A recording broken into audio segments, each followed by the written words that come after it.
B.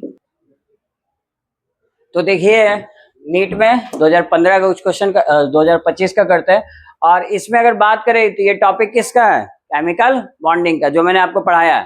तो आइए उस पर बात करते हैं। क्वेश्चन में पूछा गया, देखिए ध्यान दीजिए, यहाँ पे ऑप्शंस की मदद से भी जल्दी सॉल्व कर सकते हो। जैसे बॉन्ड एंथैल्पी का मतलब समझते हो क्या होता है? बॉन्ड को तोड़ने के लिए जो एनर्जी लगता है उसको कहते हैं बॉन्ड एंथैल्पी। पढ़े होगा ना, इसको बॉन्ड एनर्जी भी कहते हैं, B bond energy. Bond dissociation energy भी कहते हैं, बॉन्ड को तोड़ने के लिए एनर्जी। अब आप बताइए, आपको नहीं पता है जी कि नाइट्रोजन में कितना बॉन्ड बनता है? बोलिए कितना? बचपन में बनाया कि नहीं, 9 10वां में? आइए ऑक्सीजन में, इसी को बॉन्ड नंबर ऑफ बॉन्ड्स बोलते हैं या बॉन्ड ऑर्डर भी बोलते हैं। हाइड्रोजन में एक। बोलिए कोई दिक्कत? अब आपको पता नहीं है कि सबसे ज्यादा तोड़ने में किसको एनर्जी लगेगा? नाइट्रोजन को, उसके बाद ऑक्सीजन, उसके बाद हाइड्रोजन। इसीलिए नाइट्रोजन को चिप्स पैकेट में भरा जाता है, क्योंकि वो कैसा होता है, नॉन रिएक्टिव। बोलिए क्लास में कराया हुआ है कि नहीं? तो आप बताइए ऑर्डर सही है कि नहीं, यानी कौन सा सही हो गया? Option D.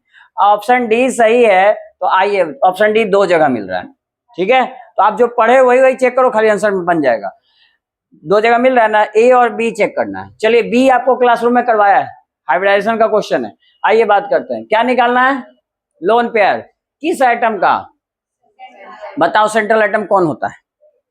सेंट्रल एटम वो होता है जो संख्या में कम हो, लेस इन नंबर हो। बीच में किसको रखोगे? स्कूल भाई, जो संख्या में कम हो, जैसे प्रिंसिपल डायरेक्टर स्कूल के एक होते हैं तो ग्रुप में उनको बीच में रखता है, बाकी सब टीचर स्टूडेंट सब सराउंडिंग्स होते हैं। तो ये सब सराउंडिंग में है जी, ठीक।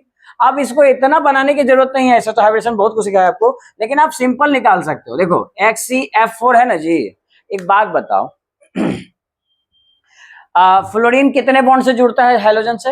हैलोजन के पास कितने इलेक्ट्रॉन है? सॉरी, ये जेनॉन है। जेनॉन के पास कितने इलेक्ट्रॉन्स हैं? Valence electron. रिएक्शन में कौन भाग लेता है? Valence electron. तो बताइए कितने होंगे? नोबेल फैमिली में हमेशा 8 होते हैं। अब बताइए ये सिंगल बॉन्ड के साथ जुड़ेगा तो कितना इलेक्ट्रॉन के साथ बॉन्डिंग हुआ? एक बॉन्ड बना रहा था एक, तो 4 फ्लोरीन जुड़ेंगे तो कितने होंगे? तो 4 इलेक्ट्रॉन यूज हुआ। बताइए टोटल इलेक्ट्रॉन कितने हैं? 8। बच कितने गए? पेयर कितने हुए? लोन पेयर, पेयर वर्ड बोलता है ना, तो पेयर कितने हुए? 2। तो यानी कि यहाँ सिंपल निकालना था, 8 इलेक्ट्रॉन है और 4 को जुड़ रहा है, तो 4 माइनस कर लो, कितना आ जाएगा जी? 4 इलेक्ट्रॉन्स, यानी पेयर कितने होंगे? 2 लोन पेयर।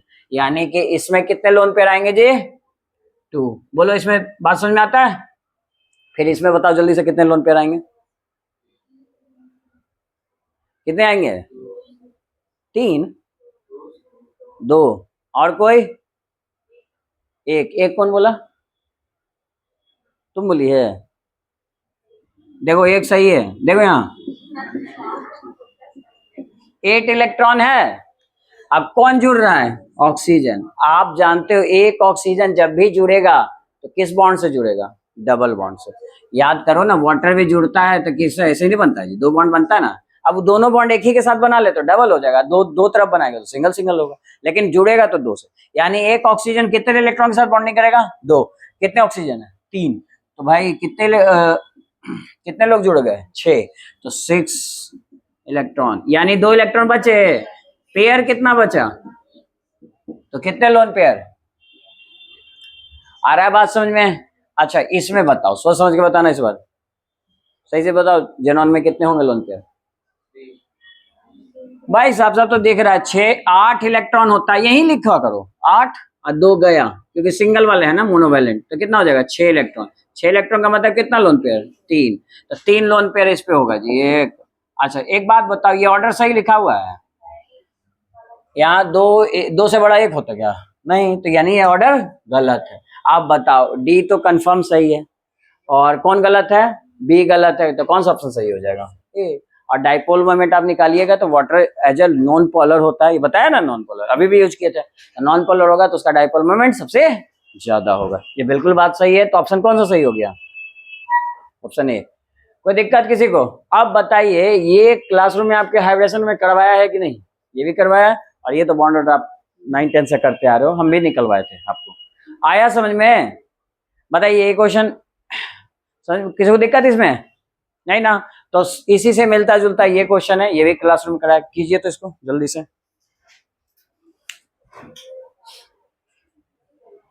हाँ, आइए बात करते हैं। देखिए रेडियस निकालने आता है, पीरियोडिक टेबल ये मैंने पढ़ाया था, तो आपको रेडियस निकालना सिखाया था, ठीक है। रेडियस क्या होता है जी, डाउन द ग्रुप बढ़ता है, और इधर से इधर जाने पे रेडियस बढ़ता है, ठीक है। किसी को कोई दिक्कत नहीं ना, तो एक एक करके चेक कीजिए। आप रेडियस की ही बात कीजिए, तो ये दोनों एलिमेंट पता है कहाँ है होते हैं, कौन से ग्रुप में, लिथियम और सीजियम। बताइए नीचे जाने पे रेडियस क्या होता है, बढ़ता है, तो सीजियम की रेडियस ज्यादा होगी एज कम्पेयर टू लिथियम। बोलिए ऑप्शन ई सही हुआ, कोई दिक्कत नहीं। अब आपको हमने एक बात शॉर्ट में बताया था, इस समरी कॉपी में लिखा भी होगा कि आयोनाइजेशन एनर्जी हो, चाहे इलेक्ट्रोनेगेटिविटी हो, चाहे इलेक्ट्रॉन गेन इंथैल्पी हो, चाहे हाइड्रेशन एनर्जी हो, चाहे लैटिस एनर्जी हो, कोई भी एनर्जी होगी ना वो डायरेक्ट इनवर्सली प्रोपोर्शनल होगी किसके, रेडियस के। आपको रटने की जरूरत नहीं है, बाकी तो एक्सप्लेनेशन बताया था, लेकिन आपको ये समरी में लिखवाया है कि नहीं लिखा है, हाँ या ना बोलो, ठीक है। तो ऊपर जाने पे कौन बढ़ेगा, इलेक्ट्रोनेगेटिविटी बढ़ेगा, और इधर जाने पे क्या होगा, इलेक्ट्रोनेगेटिविटी इधर अपोजिट जा रहा है, बढ़ेगा। अब बताइए नाइट्रोजन यहाँ होता है, क्लोरीन यहाँ होता है, क्या ये दोनों कभी बराबर होंगे, इनका का कोई रिलेशन नहीं है। और ये दूसरा बोल रहा है ना कि ये बराबर होगा, बराबर होंगे क्या, नहीं, ये गलत जवाब, ठीक, कोई दिक्कत। अच्छा गैलियम के बारे में सुना होगा आपने कि हैंड पे रखते हैं जी तो स्प्रिट की तरह ठंडक महसूस होती है, यानी गैलियम कैसा पाया जाता है, लिक्विड में, कैसा, रूम टेम्परेचर में ही क्या होगा, लिक्विड में होगा। तो बताइए अगर जो पहले से लिक्विड है उसका मेल्टिंग पॉइंट हाई होगा क्या, नहीं ना, तो ये क्या हो जाएगा, रॉन्ग। बोलिए बात समझ में आ रहा है, ठीक। तो ए ई सही है, आगे चेक करते हैं। ये तो हो नहीं सकता है, फिर कौन बचा, सी और ई, और ई यहाँ पे ए तो नहीं होगा, कौन सा हुआ फिर सही, सेकेंड, टू होगा। चलो फिर भी टू को चेक करो। एक बात बताओ, आइसो इलेक्ट्रॉनिक का मतलब समझते हो, आइसो मतलब क्या, सेम, ये कई बार टिक करा है, बोला है कि इंपॉर्टेंट है, इस पे आता है क्वेश्चन। इलेक्ट्रॉन कौन है जी, इलेक्ट्रॉन सेम होने चाहिए। आइए बताइए इसका एटॉमिक नंबर याद है, 18 होगा, इसका 19, +1 का मतलब समझते हो, एक इलेक्ट्रॉन लॉस किया, तो लॉस किया तो कितना आ जाएगा, 18। इसमें गेन हुआ है एक इलेक्ट्रॉन, तो 17 + 1 18। इसमें बताइए 20 - 2 18 इलेक्ट्रॉन। इसमें बताइए 16 + 2 18 इलेक्ट्रॉन। बोलो कोई दिक्कत, यानी ये ऑप्शन सही है। तो सी और ई सही सही कहाँ मिल रहा है जी, यहाँ मिल रहा है, यहाँ मिल रहा है, लेकिन ये तो गलत ही नहीं होगा, सेकंड हो सकता है, और कहीं है ऐसा नहीं। तो आप चेक कीजिएगा डी ऑप्शन, ये रॉन्ग आएगा। आया बात समझ में, जहां हम आपको क्या निकालना सिखाए थे, आयोनाइजेशन एनर्जी। आपको आता है निकालने आयोनाइजेशन एनर्जी, करवाया ना क्लास में। आयोनाइजेशन एनर्जी में क्या होता है, इनवर्सली प्रोपोर्शनल टू रेडियस। अगर सेम पीरियड की बात करूं, अगर इन एलिमेंट्स का पोजीशन हम आपको बताएं, तो आपको याद है ये किस पीरियड में लाई करता है, थर्ड में सोडियम, उसके बगल में कौन, मैग्नीशियम, और उसके बगल में एल्युमिनियम, और उसके बगल में सिलिकॉन, ये 4 एलिमेंट होंगे। अब बताइए आयोनाइजेशन एनर्जी किधर बढ़ेगा, इधर जाने पे बढ़ेगा घटेगा जी, बोले इसमें कोई दिक्कत नहीं। तो आइए क्या लिखेंगे जी, सबसे ज्यादा किसका होगा, सबसे कम सोडियम, उसके बाद मैग्नीशियम, उसके बाद एल्युमिनियम, उसके बाद सिलिकॉन। कोई दिक्कत किसी को इसमें नहीं। अब सुनिए एक बात और ध्यान दीजिए, एक चीज और बताया था कि ये जब आपका सेम पीरियड में हो तो एक और चीज चेक करते हैं, जिसका नाम क्या है, बोलिए, चेक करना चाहिए क्या,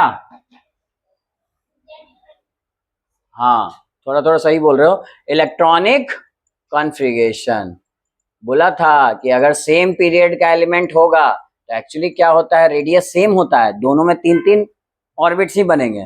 तो इसमें हम क्या चेक करेंगे, इसका इलेक्ट्रॉनिक कॉन्फ़िगरेशन। आइए एक जगह बस चेंज होता है एल्युमिनियम और मैग्नीशियम में, क्यों, क्योंकि अगर सोडियम का लिखोगे तो आप लिखोगे 3s1 लिखोगे, नियोन तो ले ही लो 10 और 3s1। अच्छा सोडियम मैग्नीशियम का क्या लिखोगे, 3s2, इसका क्या लिखोगे 3s2 और 3p1। इसका क्या लिखोगे? लास्ट वाला तो छोड़ो। अच्छा देखो इन दोनों में चेंज क्यों होता है बता रहा हूं। देखो इसमें एक है, एस में कितना होता है ऑर्बिटल्स? एक, और इसमें पी ना लास्ट में है जी। तो बताइए ई कैसा है? ये फुल्ली फिल्ड है, और ये कैसा है? हाफ नहीं, पार्सली है, पार्सली फिल्ड है। अब एक बात बताइए, आपको अगर इलेक्ट्रॉन निकालना होगा, आयोनाइजेशन एनर्जी का मतलब समझते हो? एक इलेक्ट्रॉन निकालने में जितनी एनर्जी की जरूरत पड़े। अब बताइए फुल्ली फील्ड में ज्यादा पड़ेगी जरूरत या पार्सली में? फुल्ली फील्ड में। यानी कि एक्चुअली मैग्नीशियम और एल्युमिनियम में बात करें तो बदल जाएगा ऑर्डर, और क्या चेंज आ जाएगा जी? पहले एल्युमिनियम आ जाएगा, बाद में मैग्नीशियम, इन दोनों में चेंज हो जाएगा। मैग्नीशियम की ज्यादा होगी किससे? एल्युमिनियम से। क्यों? क्योंकि वो फुल्ली फील्ड है, ये पार्सली फील्ड है। और लास्ट में वैसे ही लिख दो, ठीक। तो ये हो गया आयोनाइजेशन एनर्जी का करेक्ट ऑर्डर। लेकिन वो चूंकि डिक्रीजिंग ऑर्डर लिखा है, किस ऑर्डर में? तो डिक्रीजिंग वहां भी लिख लो, इसमें कौन सी बड़ी बात है, उलट देना। पहले कौन आ जाएगा? सिलिकॉन, उसके बाद मैग्नीशियम, उसके बाद एल्युमिनियम, फिर लास्ट वन सोडियम। क्या ये ऑर्डर मैच कर रहा है? देखो तो सिलिकॉन नहीं ना, यहाँ पे मैग्नीशियम, इसीलिए गलत हुआ। बताइए ये क्वेश्चन अगर आप जाके कॉपी में देखिएगा तो हमने क्लास में आपको कराया था। ये 2000 जेई मेन का क्वेश्चन एज इट इज उठा के दे दिया है। जेई मेन में 2019 में ऐसे कुछ पूछा था ये क्वेश्चन, ठीक है। तो आपको बिलीव ना हो तो कॉपी में देखिएगा। बाकी ये सब जितना पॉइंट्स ये सब लिखाया है, ये आपके समरी कॉपी में एज ए ऑब्जेक्टिव आपको मिल जाएगा। आ रहा है बात समझ में? तो ईमानदारी से वो पढ़ के भी जाइए तो आप बहुत सारे क्वेश्चन करके आओगे एग्जाम में। आ रहा है बात समझ में? ठीक है, तो लिखिए, अगला क्वेश्चन करते हैं। अरे देखो बाबा, बॉन्ड ऑर्डर जीरो हो सकता है क्या? जीरो का मतलब नॉट एग्जिस्ट। अरे भाई बॉन्डिंग नहीं कर रहा। अच्छा डाई एटॉमिक, अभी तो बातों बातों में जवाब दे रहा हूं जी मैं सारा, कि हाइड्रोजन लोगे तो इसका बॉन्ड ऑर्डर क्या होगा? एक। ऑक्सीजन लोगे तो उसका बॉन्ड ऑर्डर क्या होगा? तो कहीं पे बॉन्ड ऑर्डर जीरो आ रहा है क्या डाई एटॉमिक का? अगर दो मॉलिक्यूल आपस में बॉन्डिंग किया ही नहीं, मतलब जीरो बॉन्ड बनाया, तो डाई एटॉमिक तो हुआ ही नहीं। ये ऑक्सीजन अलग है, ये ऑक्सीजन अलग है, ये एटम है, मॉलिक्यूल नहीं होगा, ठीक। पहली बात। दूसरी बात, क्या ऐसे लोग स्टेबल हो नहीं होंगे? तो यहाँ पे बॉन्ड ऑर्डर क्या हो जाएगा इसका? जीरो नहीं होगा सबका। कोई भी ले लो, अभी नाइट्रोजन का आपको नहीं बार बार एग्जाम्पल में बोल रहा हूँ। देखिए क्या ये उसी टॉपिक से नहीं क्वेश्चन है? तो यहाँ पे बॉन्ड ऑर्डर कितना होगा? 3। तो ये गलत हो गया। बोलिए कोई दिक्कत? अब दूसरा बताइए। अच्छा बॉन्ड ऑर्डर बढ़ने का मतलब क्या है? ये भाई कोई 3 बॉन्ड बना लिया, कोई 2 बना लिया, और कोई सिंगल बनाया। ये 3 तरह का बॉन्ड बन सकता है, ठीक है। तो अब हम पूछे कि 3 तरह का अगर बॉन्ड बनेगा तो इसमें सबसे ज्यादा स्टेबल कौन होगा? सबसे ज्यादा स्टेबल कौन होगा? या छोड़ो स्टेबल, आप बताओ अट्रैक्शन सबसे ज्यादा किस में होगा? ये तो बता सकते हो। ट्रिपल बॉन्ड में होगा ना, बोलो। और उसके बाद डबल, और उसके बाद सिंगल। इसमें कोई दिक्कत नहीं, तो कॉमन सेंस वाला क्वेश्चन है, ऐसे क्लास में कॉपी में कराया हुआ है आपके। तो अट्रैक्शन सबसे ज्यादा। अब बताइए अगर अट्रैक्शन ज्यादा होगा, मॉलिक्यूल्स पास ना हो जाएंगे जी? तो मॉलिक्यूल अगर पास हैं, इसमें और अट्रैक्शन हो गया और पास है, इसका बॉन्ड लेंथ छोटा नहीं हो जाएगा? यानी आप क्या समझे? आप क्या समझे कि जैसे जैसे स्टेबिलिटी बढ़ेगी, स्टेबिलिटी मतलब अट्रैक्शन बढ़ेगा तभी स्टेबिलिटी बढ़ेगी, तो बॉन्ड लेंथ क्या हो जाएगा? छोटा होता है, ना कि बड़ा होता है। ऊपर पढ़ी का कहा है बराबर। इन दोनों में रिलेशन कैसा होता है? Inversely proportional. और याद रखिएगा स्टेबिलिटी कब बढ़ती है? जब बॉन्ड ऑर्डर बढ़ता है। ये ऑब्जेक्टिव आप चाहो तो लिख लो, ये आपके कॉपी में लिखवाया हुआ है। ये है ऑब्जेक्टिव यहाँ पे, कि बॉन्ड ऑर्डर बढ़ेगा तब स्टेबिलिटी बढ़ेगी। देखिए बॉन्ड ऑर्डर बढ़ेगा, 3 बॉन्ड होगा तो नहीं सबसे ज्यादा स्टेबल होगा नाइट्रोजन। अच्छा जैसे जैसे बॉन्ड ऑर्डर या स्टेबिलिटी बढ़ेगी तो बॉन्ड लेंथ घटेगा, ये बढ़ेगी तो ये घटेगा। यहाँ पे क्या कह रहा है? बॉन्ड ऑर्डर बढ़ेगा तो ये घटना चाहिए, यहाँ क्या कर रहा है? इंक्रीज। तो यानी ये भी क्या है जी? रॉन्ग। तो अब ये असर्शन रीजन वाला क्वेश्चन है, तो यहाँ पे तो आपको 4 ऑप्शन पढ़ने मिलेगा ही। Statement 1 and true, second both are true, क्या सही है? नहीं। First and second both are false, ये सही है। तो बी मिल गया ना जवाब। इस तरह का क्वेश्चन बन जाएंगे, ठीक। तो लिख लीजिए यहां तक। आइए देखिए समझिए इसको। चैप्टर 4 केमिकल काइनेटिक, बात करते हैं काइनेटिक मतलब स्पीड, और हम केमिस्ट्री में बात करें तो भाई of course chemical reaction, speed of chemical reaction. ये कुछ कुछ फैक्टर पे डिपेंड करते हैं, जैसे temperature, pressure, nature of reactant, है ना। अब पेट्रोल जल रहा है और लकड़ी जला रहा है, दोनों एक स्पीड से जलेगा नहीं, तो अलग अलग स्पीड होता है दोनों का। तो ये बात हम यहाँ पे करेंगे, ठीक है, ये कितने फैक्टर। दूसरी बात, आप देखो बहुत सारे रिएक्शन ऐसे होते हैं जो तुरंत हो जाते हैं, और बहुत सारे रिएक्शन ऐसे होते हैं जो पता ही नहीं चला रिएक्शन हो भी रहा है, जैसे रस्टिंग ऑफ आयरन, सालों लग जाता है, नहीं इतना स्लो होता है, तो उसका हम स्पीड नहीं निकालते, हम निकालते हैं किसका, मॉडरेट लेवल का। वो आपको नहीं चिंता करना, वो क्वेश्चन में दिया रहेगा। तो 2 लाइन लिख लो, केमिकल काइनेटिक इसको कहते हैं, लिखिए। Chemical kinetic explains the chemical kinetic explains the chemical kinetic explains the speed of reaction. Chemical kinetic explains the speed of reaction and factors affecting the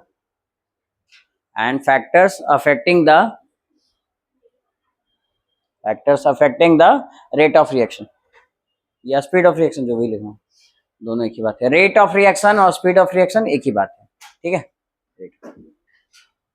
तो इसमें मेनली हम क्या डिस्कस करेंगे जी, स्पीड ऑफ रिएक्शन के बारे में।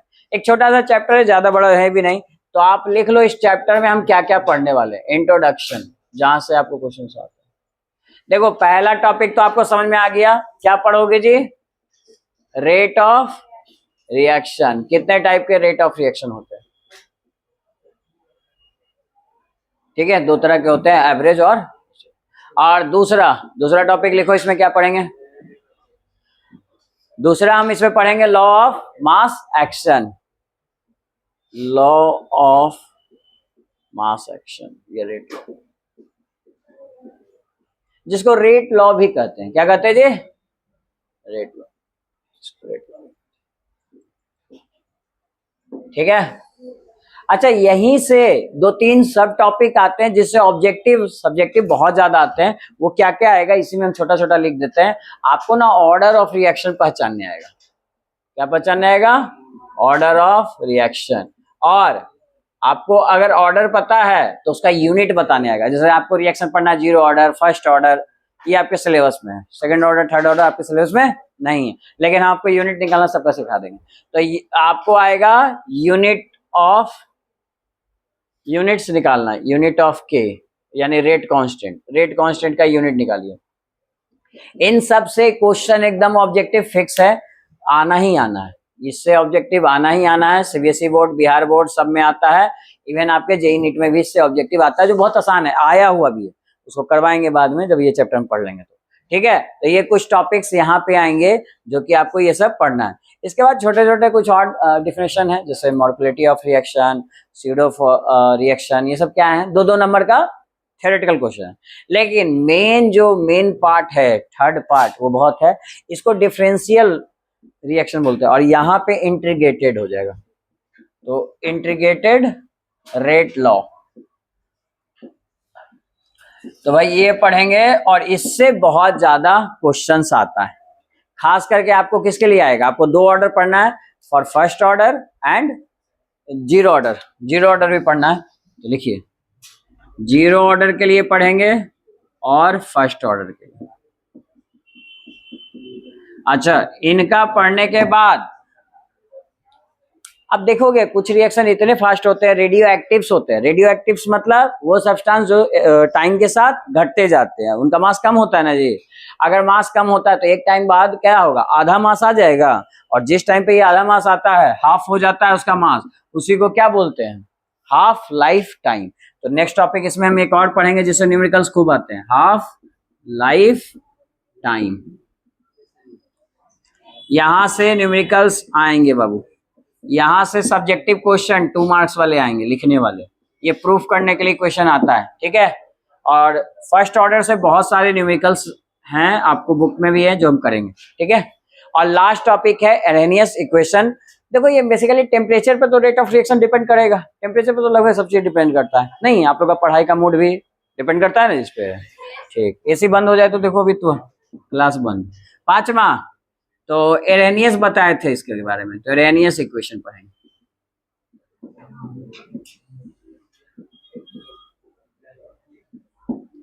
ठीक है, तो टेम्परेचर लगभग हर चीज को इफेक्ट करता ही करता है। तो इतना छोटा सा सिलेबस है बस, इस चैप्टर में एक एक करके हम बात करते हैं। 5 टॉपिक है और उसमें पहला टॉपिक क्या है, रेट ऑफ रिएक्शन। हेडिंग दीजिए, रेट ऑफ रिएक्शन क्या होता है।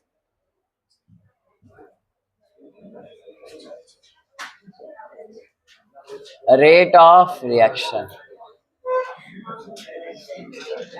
ए लिखो जल्दी से। अच्छा, रेट ऑफ रिएक्शन को क्या बोलेंगे, सिंपल सी बात है। अरे एक रिएक्टेंट होता है जो घटेगा और प्रोडक्ट बनेगा, सिंपल सी बात है। और इसी को विथ रिस्पेक्ट टू टाइम बोल देंगे तो क्या कहलाएगा, रेट ऑफ रिएक्शन, टाइम के रिस्पेक्ट में। ठीक है, तो जल्दी से डेफिनेशन लिखिए इसका, पहले लिख लो यहाँ पे, लिखिए। Change in concentration of change in concentration of reactant, change in concentration of reactant and product, change in concentration of reactant and product with respect to time, with respect to time is called rate of reaction, is called rate of reaction। यानी rate of reaction को आप क्या लिख सकते हो, rate of reaction. अच्छा, rate of reaction को are भी लिख सकते हो या केवल रेट भी लिखेंगे तो बात वही है। यहाँ पे क्या लिखेंगे जी, चेंज इन, किसमें चेंज होगा, चेंज इन कंसंट्रेशन ऑफ, किसके कंसंट्रेशन में चेंज होगा, रिएक्टेंट एंड, बोलो, reactant and product, reactant and product, और किसके रिस्पेक्ट में, टाइम के। इसी को क्या बोलेंगे, चेंज इन। बोलिए कोई दिक्कत नहीं ना। अब देखो ये सब डेफिनेशन भी आपके बोर्ड एग्जाम में पूछे जाते हैं। जैसे ये पूछा गया था क्वेश्चन 2010 में, define the rate of reaction. तो आपको डिफाइन तो यहाँ कर ही दिया तो भाई कोई भी रिएक्शन में चेंज होता है रिएक्टेंट और प्रोडक्ट का किसके रिस्पेक्ट में, टाइम में। ये 2010 में लिख लो, सीबीएसई पूछा, 1 नंबर का क्वेश्चन था।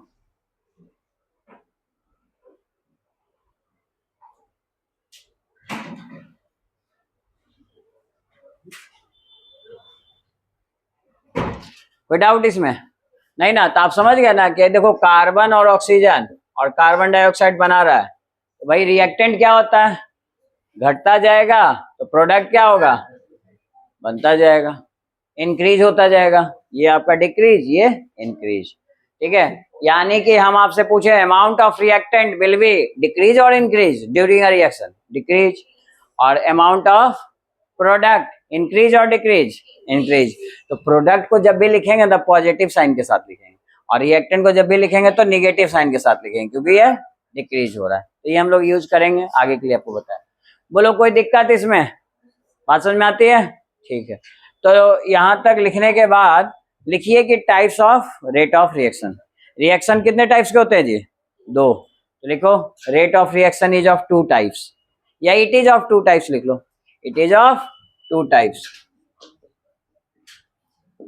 ये 2 तरह के होते हैं जी। पहला कौन होता है, लिखो एवरेज रेट, सिर्फ रेटे लिखो, रेट ऑफ रिएक्शन को आप रेट भी बोल सकते हो। सो एवरेज रेट, एवरेज निकालने का मतलब समझते हो, एवरेज कब निकालते हैं, जब ड्यूरेशन रहता है किसी भी एक टाइम का 2 पॉइंट पे रहता है। जैसे कि गिवन इंटरवल ऑफ टाइम, कोई किसी टाइम इंटरवल में निकालना है तो हम उसको क्या बोलेंगे, उसका एवरेज निकाल लेंगे। तो लिखिए इसका डेफिनेशन, लिखो it is used to calculate, it is used to calculate, किस लिए यूज करते हैं, it is used to calculate, used to calculate rate of reaction, it is used to calculate rate of reaction for a given time interval, for a given time interval, कोई time interval के बीच में निकालना, जैसे 10 से 20 second के बीच में निकालिए जी, है ना। जैसे देखो इसको ग्राफिकली भी समझो, यहां पे हमने आपको कंसल्टेशन दे दिया और इधर बाई एक्सिस पे कंसल्टेशन और एक्स एक्सिस पे टाइम। अब बताओ कोई एक रेट ऑफ रिएक्शन है जो ऐसा आ रहा है, ठीक, कोई दिक्कत किसी को इसमें, ठीक है।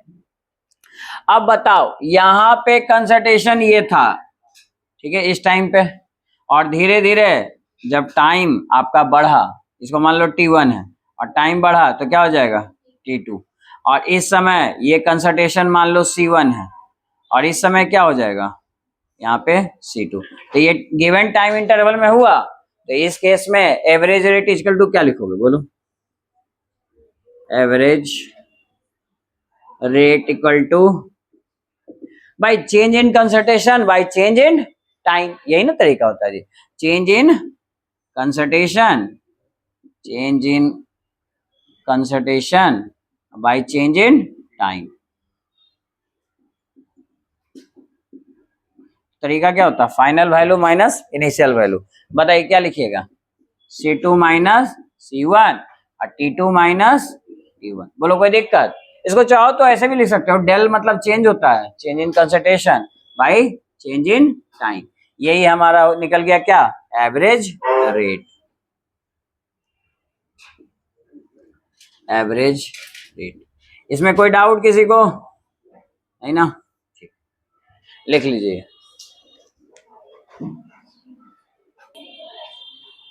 देखिए यहाँ पे साफ साफ बोला है रिएक्टेंट चेंज इनटू प्रोडक्ट, और यहाँ पे जो कंसंट्रेशन ऑफ रिएक्टेंट है वो कितना से कितना चेंज हो रहा है, इतना से इतना, मतलब वो पहले इतना था और अब कितना हो गया घट के, और ये घटने में उन्होंने कितना समय का चेंज हुआ है, अरे भाई शुरू में आप 0 टाइम पे करोगे, बाद में कितना 25 मिनट तक रिएक्शन चला तो इसकी वैल्यू इतनी घट के हो गई, आ रहा बात समझ में, ठीक है। अब एक बात बताओ, चेंज इन या रेट ऑफ रिएक्शन जो लिखोगे एवरेज रेट, वो क्या लिखोगे बोलिए, रिएक्टेंट के लिए लिखोगे कि प्रोडक्ट के लिए लिखोगे, साफ साफ दिख रहा है रिएक्टेंट के लिए लिखेंगे। और जब जब हम बोले हैं कि रिएक्टेंट के लिए लिखेंगे तो क्या साइन लेना है, प्लस या माइनस, माइनस, यहाँ पे माइनस साइन पहले से लगाना, कोई दिक्कत। ये नेगेटिव साइन किसके लिए आता है, रिएक्टेंट के लिए, क्योंकि रिएक्टेंट डिक्रीज होता है। आप चाहो तो लिख लेना कि negative sign indicates decrease in reactant, है ना, concentration of reactant will be decreases, ठीक है। चलिए अब बताइए C2 माइनस C1 अभी पढ़ा था, T2 माइनस T1, खैर टाइम का चेंज तो उन्होंने बता ही दिया जी 25, खैर आप फॉर्मूला के अकॉर्डिंग ही चलो। चलो C2 कितना है जी, C2 ये बाद वाला ना कि पहले वाला, पहले ये C1 था, अब घट के कितना हो गया C2, टाइम तो ये है 25 मिनट, तो पहले ये C1 था और बाद में ये C2 हो गया, तो कहीं बताइए यहाँ पे कितना हो जाएगा जी, 0.02 माइनस 0.03 और डिवाइडेड बाई, बताइए ये बनने में कितना टाइम लग रहा है 25, तो 25 माइनस 0 मतलब 25 मिनट आएगा वो, ठीक है।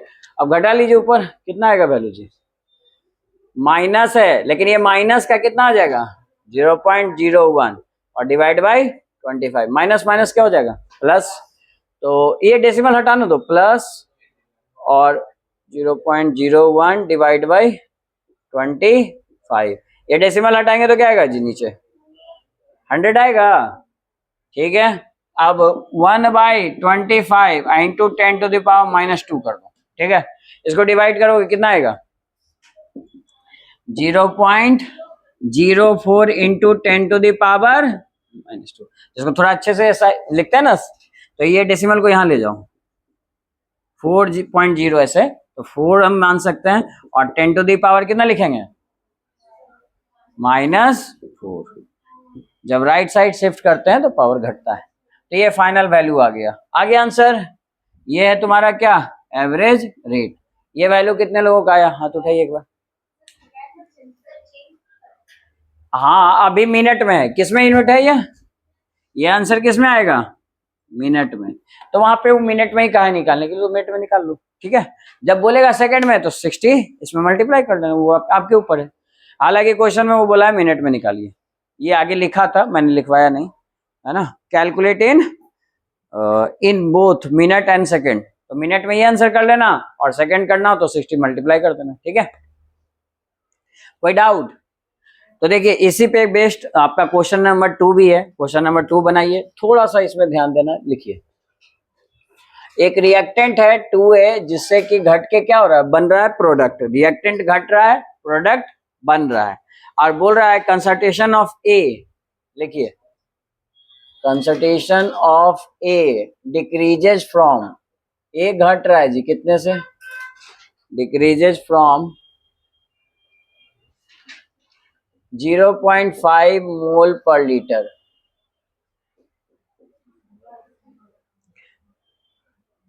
टू घट के कितना हो रहा है 0.4, 0.4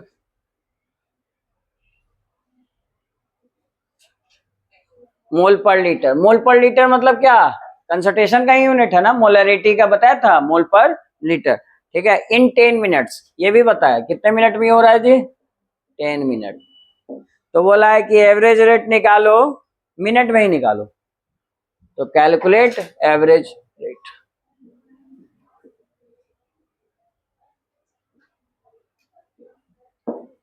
ठीक है, बताइए आप क्या लिखिएगा।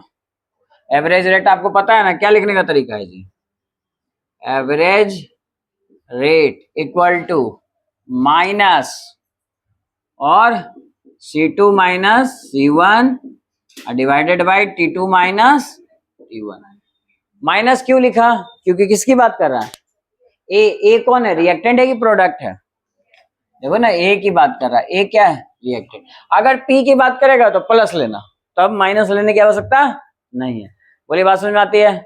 लेकिन अब पहले और दूसरे वाले में अंतर देखिएगा, तो ये कितना मोल था, 1 मोल, लेकिन ये 1 मोल है क्या, नहीं ना, तो ये असर डालेगा। और इसको समझिए कैसे लिखते हैं, इसको ना यहाँ फ्रैक्शन में कर देते हैं 1/2, ये रूल है, इसको फॉलो कीजिएगा आप लोग।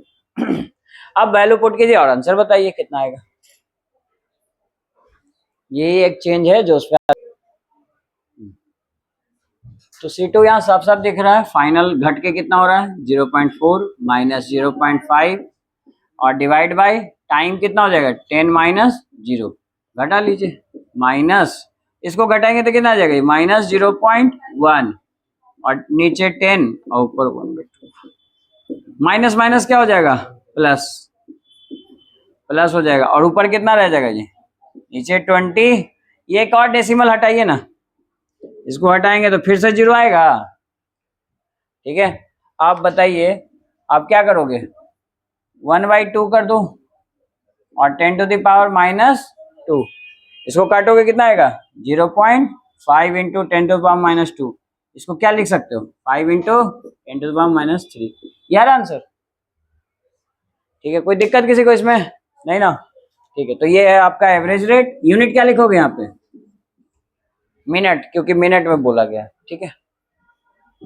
दूसरा लिखिए, 2 तो आपने पढ़ा ना, इसको लिखिए, एक किसी इंस्टेंट पे निकालेंगे तो उसको हम क्या बोलेंगे, एवरेज होता है ड्यूरेशन ऑफ टाइम, और यहाँ किसी एक पार्टिकुलर टाइम, मतलब 10वें सेकंड में क्या होगा जी, ये कैसा टाइम हो गया पार्टिकुलर टाइम, जिसको इंस्टेंट टाइम बोलते हैं। तो लिखो it is use to calculate at any instant of time,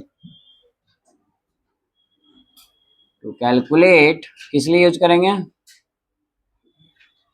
eight any instant,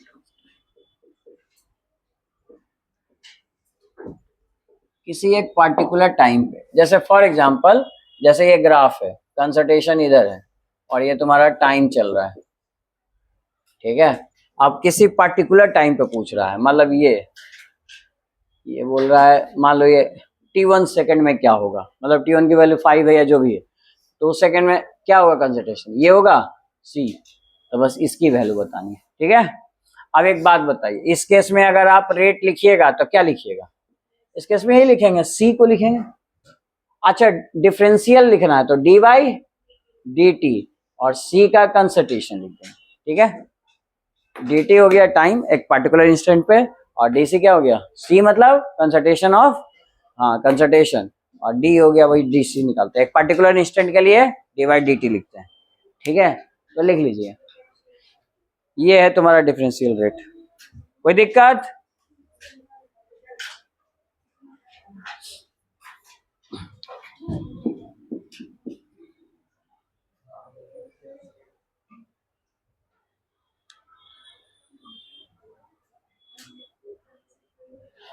देखो, कोई भी रिएक्शन के लिए अगर आपको डी बाई डी टी लिखना है तो आप लिख सकते हो।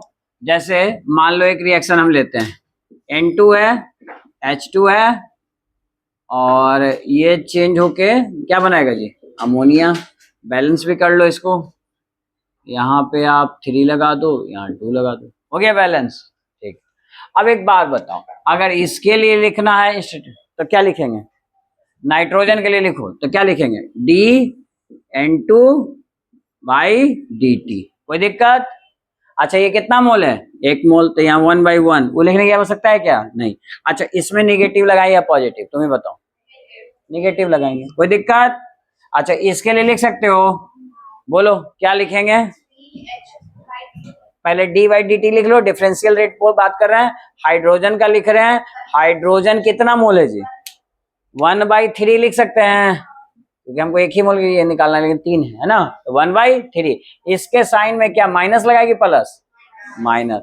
इसका लिख सकते हैं, ये कितना होगा? 1/2 D by D T NH3 का कंसंट्रेशन। इसके साइन में माइनस लगेगा कि प्लस? प्लस। अच्छा, एक बात बताइए, ये दोनों जितना घटेगा उतना ही नहीं बढ़ेगा, तो रेट कांस्टेंट हमेशा सेम होता है। मतलब ये आपस में अगर बात करें तो ये इक्वेशन क्या होगा? सेम आएगा, रेट कांस्टेंट सेम आएगा, ये डिफरेंट नहीं होता। ये लिख लीजिए आप। तो इस तरह से किसी भी रेट का रेट ऑफ किसी रिएक्शन का, केमिकल रिएक्शन का आप क्या लिख सकते हो? रेट एक्सप्रेशन या रेट लॉ, ऐसा रेट रिएक्शन लिख सकते हो, रेट ऑफ रिएक्शन। ज्यादा क्वेश्चन इसी से आता है, डिफरेंशियल से, एवरेज से कम ही आता है। ठीक है, तो ये क्वेश्चन देखो जो नीट में 2019 में पूछा हुआ है, तो यहाँ पे साफ साफ आंसर मिल रहा है, इससे मैच करेगा ये, तो ये कौन सा ऑप्शन में है? डी। अच्छा, इस तरह का और भी क्वेश्चन पूछा है आपके एग्जाम्स में, उसको देखिए। अच्छा, एक बार ना 2006 में इसी को थोड़ा सा बदल के लोग पूछा है, देखिए तो बताइए, तो सेम रिएक्शन के लिए यही रिएक्शन है, अगेन 2006 में ये पूछा था, रिपीट किया क्वेश्चन एक तरह से कह लो। क्या क्वेश्चन पूछा? ऑप्शन ए बताइए कौन सही है? DNH3 by D T equal to -DH2 by D T. क्या ये सही है? नहीं है, तो ठीक है, अगला देखते हैं। DNH3 by D T equal to -DH2। क्या ये सही है गलत? गलत है, ठीक है, तो सी देखते हैं। DNH3 D by D T तो लिख ही लेना है, डी बाई डी टी, और ये प्लस में ही है, और इधर हो गया -2/3 और DH2 बाई डी टी। सही है गलत? गलत, तो चलो डी देखते हैं। DNH/3 और D T equal to -3/2 DH2। बताइए कौन सही? हाँ बोलिए, जल्दी से बनाइए बनाइए। डी कितने लोग कह रहे हो? अब बाकी सब सी, ए, बी, क्या? चलो बनाओ बनाओ, सब लोग बता नहीं रहे हो। आप देखो, अमोनिया लिया है और उसके इक्वेट किसके साथ किया है? हाइड्रोजन के साथ, यानी रिलेशन किसके किसके बीच में है? इन दोनों के बीच में। ये बात समझ में आया? तो इन दोनों को थोड़ा रीअरेंज कर दो ना। वो लोग क्या किया? अमोनिया को डी बाई डी टी किया, चलो अमोनिया को डी बाई डी टी रहने दो, कोई दिक्कत? अच्छा, अमोनिया प्लस में है कि माइनस में? देखिए तो सब अमोनिया प्लस में है, तो माइनस को अच्छा, ये दोनों है, इसी दोनों को इक्वेट करना है जी। कोई दिक्कत किसी को इसमें? नहीं। तो आप बताइए, अमोनिया तो प्लस में है ही, तो प्लस में रहने दीजिए। अब यहाँ पे 1/2 जो था, यहाँ पे 1/2 नहीं था, तो इधर भेज दीजिए, उसमें क्या है? तो ये 2 इधर जाएगा तो यहाँ पे आएगा 2/3, ये हट गया जी। किससे मैच कर रहा है देखो अब ऑप्शन, तो बस यही तो चेक करना था किससे मैच कर रहा है। तो -2/3, ये किसे मैच किया आप तो बताइए। -2/3 dH/dt बिल्कुल सही जवाब है सी। कोई दिक्कत किसी को? समझ में आया? अगर समझ में आया तो एक और क्वेश्चन करो जो इस तरह से पूछा है। हाँ चलो एक छोटा सा क्वेश्चन कीजिए। 3a, हाँ छोटा है, 3a + 2b, ठीक है। तो इसमें पूछ रहा है कि बताइए dv/dt किसके इक्वल होगा। 4 ऑप्शन दिए गए हैं, आपको बताना है किसके इक्वल है। चलिए मैं ऑप्शन लिख रहा हूं, जल्दी से बताइएगा। ए -3/2 dA/dt। ऐसे बहुत सारे क्वेश्चन है भाई, हर साल नीट में बार बार पूछा है रिपीटेड, कभी 6 में, कभी 7 में, कभी 9 में, कभी 12, 19, 15 सब है। ठीक है चलिए लिखिए 3/2 dA/dt, बी -2/3 dA/dt। मिल गया ऑप्शन, मैच करेगी, आगे लिखने की जरूरत है नहीं, आगे आंसर बी मैच कर रहा है। चलिए चेक करते हैं, बी आपका मैच कर रहा है, देखिए चेक करते हैं। आप बताइए इसके लिए क्या लिखोगे इक्वेशन, बाई dA/dt और माइनस साइन आएगा, रिएक्टेंट में क्या आता है माइनस। आज चूंकि ये 3 मोल है लेकिन निकालना 1 मोल के लिए, तो 1 मोल के लिए क्या करेंगे 1/3 से नहीं कर देंगे मल्टीप्लाई, ये कर दो आई इक्वल टू इस किससे आ जाएगा d/dt b, और 1 मोल के लिए निकालेंगे तो 1/2। कुछ वैल्यू लोग इंटरचेंज किया होगा। हाँ dA/dt, अच्छा dV/dt के लिए ये पूछ रहा है किसके बराबर होगा, 2 को इधर भेजना दो, तो 2 को यहाँ भेजोगे तो क्या आ जाएगा -2/3, बिल्कुल सही जवाब है बी। बन जाएंगे ऐसे क्वेश्चन, कोई दिक्कत? समझ में आता है? तो डिफरेंशियल रेट पे ऐसा क्वेश्चन ऑब्जेक्टिव में बहुत ज्यादा पूछता है, आपके एग्जाम्स में बहुत सारे हैं, आप कीजिएगा, ठीक है।